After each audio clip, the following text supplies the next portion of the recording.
Shalom, Apostle Talk coming back at you with this truth, giving all praises to Yahweh by Hashem, Yahweh Shai, by Hashem, Rakah Kwadash. Anyway, this was a question sent to me, or a comment in the form of a question. Someone from Trumpet in Philly posed at me. There's 3 scriptures that he wanted me to explain, and I went through them. Very simple, good scriptures that I know about, read before. I don't know what I'm going to entitle this. I'll come up with a name. Anyway, it says Shalom, Shalom, Elder Tahar. First of all, I'm not elder, I'm apostle. Just joking. Elder, apostle, whatever. Not scoffing. Just not scoffing. Not scoffing. Just wanted to see if you had time.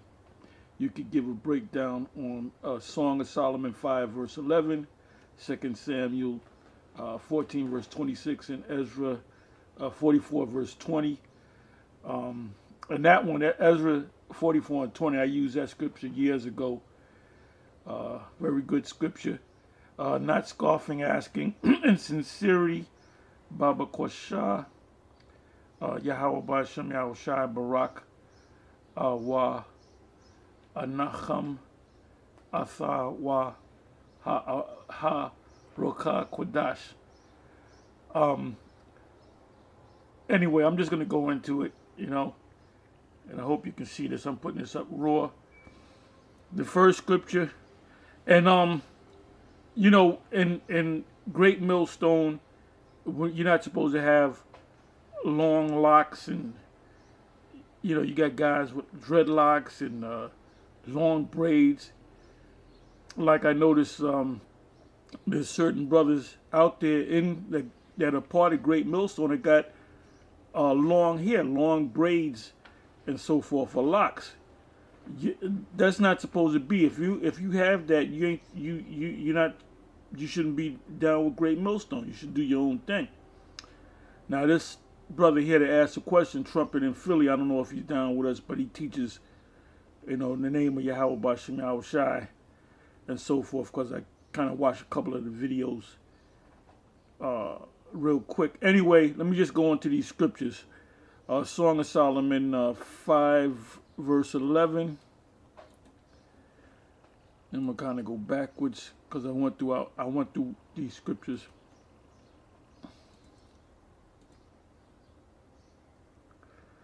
Okay, Song of Solomon verse 5 and 11. Now these are the songs of Solomon. This is basically like poetry. Also, it's prophecy in the form of poetry, in the form of songs. It says here in, like when he speaks about the woman's breast and all that, he's speaking about wisdom. Wisdom in the form of when you come across the word wisdom, the word there in the Latin is Sophia, which means wisdom. And wisdom comes in the form of a feminine spirit, because wisdom is something that you sit down and you read and you're relaxed. Anyway, it says, I don't know if that made any sense, but anyway, it says Songs 5 verse 11. It says in the 10th verse, let me start from the 8th verse. I charge you, and so the Songs of Solomon is kind of hard to break down, because if it's speaking about a woman, you're thinking about an actual woman, but it's not a woman. He's praising wisdom. He's praising the Most High. When he speaks about his love, he's talking about the Most High. He's talking about how he loves wisdom. That's why you got people that say, oh, well, the Songs of Solomon is written by a woman. Well, when you go to the Songs of Solomon, the first chapter and the first verse, It says the songs of Solomon, which is Solomon's. The songs, which is Solomon's. Anyway, it says, I charge you, O daughters of Jerusalem, if ye find my beloved, that ye tell him that I am sick of love, or which means sick with love. And what he's talking about, he's talking to Israelites. And he's saying, if you find this truth, give it to me, because I want this truth. I'm sick with love.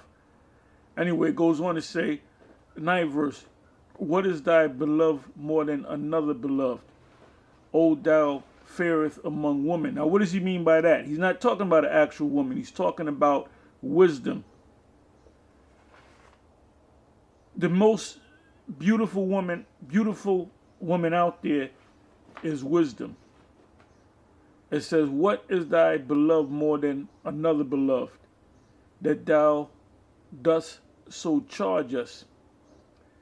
My beloved is white and ruddy. So Esau uses and say, see, it's talking about the white woman. Well, Solomon had Edomite women. Now, white meaning pure, and ruddy meaning tender. It means red, but it also means tender. Like David was considered ruddy. It didn't mean he was red.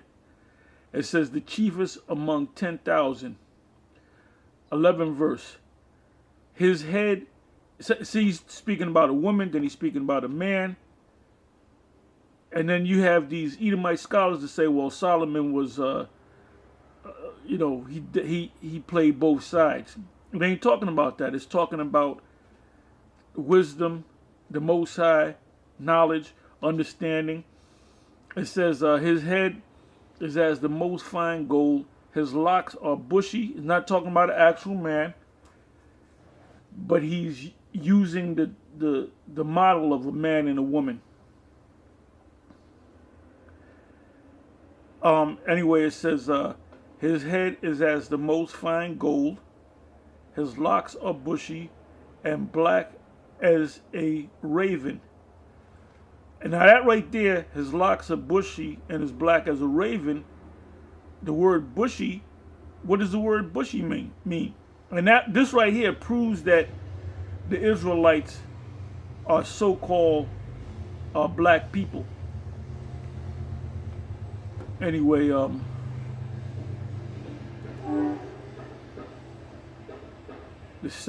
next scripture was the next scripture is 2 Samuel 14 verse 26. And when he pulled his head, the word, and now this is talking about Absalom, which is the son of David, King David. And they said he was perfect. He was perfect. He's like a so-called rock star. He had no blemishes on him. He was like the perfect man.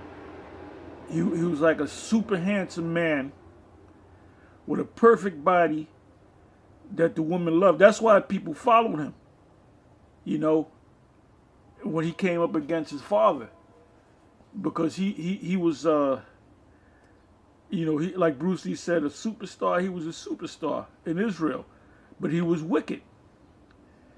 Anyway, it says, and when he pulled his head, for it was at every year's end that he pulled it, so his hair grew super long inside of a year.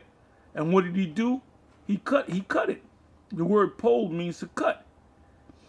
It says, because the hair was heavy on him, therefore he pulled it. He weighed the hair of his head at 200 shekels after the king's weight. Now, when you go into, I believe we did this one time, it was about 6 pounds. So you have, there's some people that their hair grows quick. Like mine at one time, and it still does. It grows really quickly. Now, our women, their hair don't grow like it's supposed to grow. Why? Because that's the curse that the Most High put on them, pursuant to Isaiah 3 verse 16 on down. Because a woman is supposed to have long hair, but the Israelite woman, the tribe of Judah, the tribe of Benjamin, the tribe of Levi, they can't grow. They have problems growing their hair, and that's part of the curse.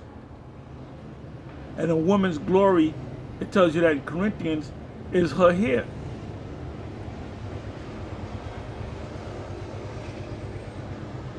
So when his hair grew, he cut it down.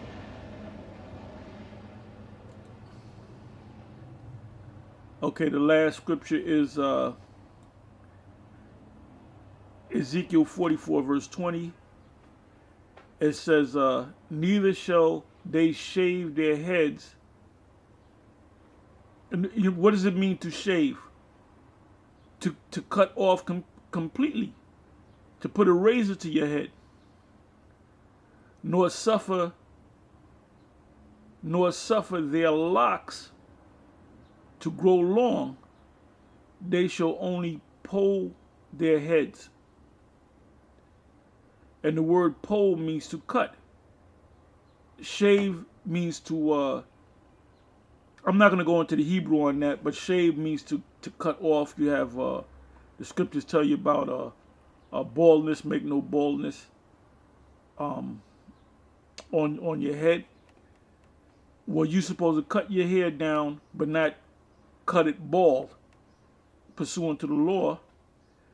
And it said they shall only cut their heads. What does it mean by cut their heads? Meaning the hairs on their face, they can cut it down. Your beard, you can let grow long. As a man, the hair of your head, you're supposed to cut down, but not bald.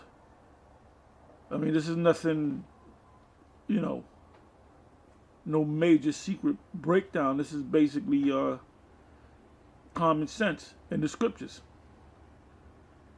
Anyway, with that, I'm going to say shalom.